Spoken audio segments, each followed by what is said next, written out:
So hello everyone, welcome back to another video. তো বাংলা সিনেমাতে কি ক্যামিও করাটা ঠিক, এবং ক্যামিও করলে কি সিনেমার হাইপ বা কালেকশন অনেক এগিয়ে যায়? দেখো, প্রথমত এই যে ক্যামিওর যে পোর্শন গুলো, যেগুলো নিয়ে আমরা বারংবার কথা বলে থাকি, ক্যামিওর তুমি যদি দেখবে, ক্যামিও বিষয়টা কিন্তু শুধুমাত্র বাংলা ইন্ডাস্ট্রির জন্য নয়, আজকে সব ইন্ডাস্ট্রির জন্যই ক্যামিও খুব নতুন, বা ইউনিভার্স ব্যাপারটা কিন্তু খুব নতুন আজকে। বিশেষত ভাবে এই যে ক্যামিও, এটা কিন্তু ওয়ার্ক করেছে। যদি বলিউডে যদি তুমি হার্ড করবে যদি দেখো, ক্যামিও বিশালভাবে ওয়ার্ক করেছে। তাহলে আমার মনে হয় ওই পাঠান বা টাইগার, যেটা রিলিজ হয়েছে 2023 সালের একদম অন্তিম সময়, তো সেটা বেশি বছর হয়নি। এবং বিক্রমের যে ক্যামিও গুলো ছিল, যেখানে রোলেক্স বা এই যে ক্যামিও গুলো, এইগুলো কিন্তু অডিয়েন্সের মধ্যে প্রচন্ড ইম্প্যাক্ট ফেলতে পেরেছে। এছাড়া মাল্টিপল তারপর থেকে ক্যামিওর যে ওই ছড়াছড়িটা, সেই জিনিসটা শুরু হয়। সালমান খানকে আমরা অনেক সিনেমায় ক্যামিও করতে দেখতে পাই, যেগুলো কিন্তু আলাদা করে ইম্প্যাক্ট ফেলতে পারে। এবং প্রেজেন্টেশনও একটা পরিচালকের ব্যাপার থাকে, কনভিনসিং পাওয়ারেরও একটা ব্যাপার থাকে। এবং ক্যামিওতে সিনেমার হাইপ বাড়াতে পারে, বাট একটা লেভেল বা একটা সার্টেন অবধি। বাট এটা কিন্তু বারবার চলবে না। একটা ইউনিভার্স বানাতে গেলে আমার মনে হয় যে বারবার এই যে ক্যামিওর ব্যাপারটা, সেটা আমার মনে হয় যে সেটা কোথাও কি জোর করি হয়।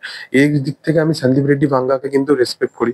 সন্দীপ রেড্ডি ভাঙ্গার একটা ইন্টারভিউ আছে, সেখানে সে কিন্তু বলেছে যে অ্যানিমেলেতে কবির সিং এর ক্যারেক্টারটাকে নিয়ে আসার পুরোপুরি প্ল্যান করা হয়েছিল, এবং সেটা কিন্তু গল্পের সাথে যাচ্ছিল। বাট অডিয়েন্স যেন সেই জিনিসটাকে ক্যামিও ওয়েতে না দেখে, সেটা সেই কোথাও কি সেই মাইট বি সেই জিনিসটার জন্য সে ক্যামিওটাকে পুরোপুরি সরিয়ে দেয়। তো ক্যামিও সিনেমার জন্য ভালো, একটা লেভেল, একটা সার্টেন লেভেলের জন্য অবশ্যই ভালো।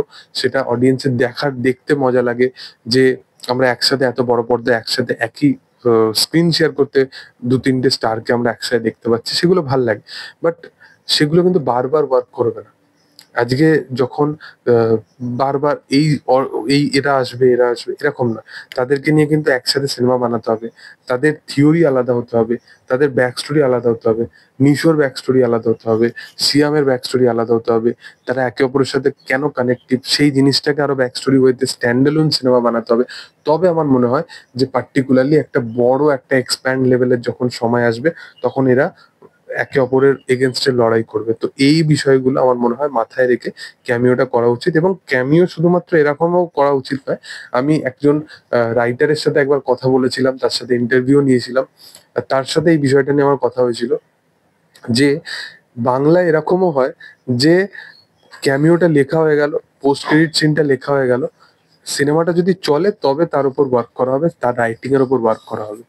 তো এই যে বিষয়টা, এই পার্টিকুলার বিষয়টা আমার মনে হয় যে একটুখানি বন্ধ হওয়া উচিত। তো যাই হোক, তোমাদের কি বক্তব্যের বিষয় নিয়ে সেটা তোমরা অবশ্যই কমেন্টে জানাতে পারো। ভিডিও যদি ভালো লেগে থাকে অবশ্যই লাইক করো, শেয়ার করো, সাবস্ক্রাইব করো, পাশে থাকা বেল আইকনটা অবশ্যই প্রেস করে দিও। Thank you all, by.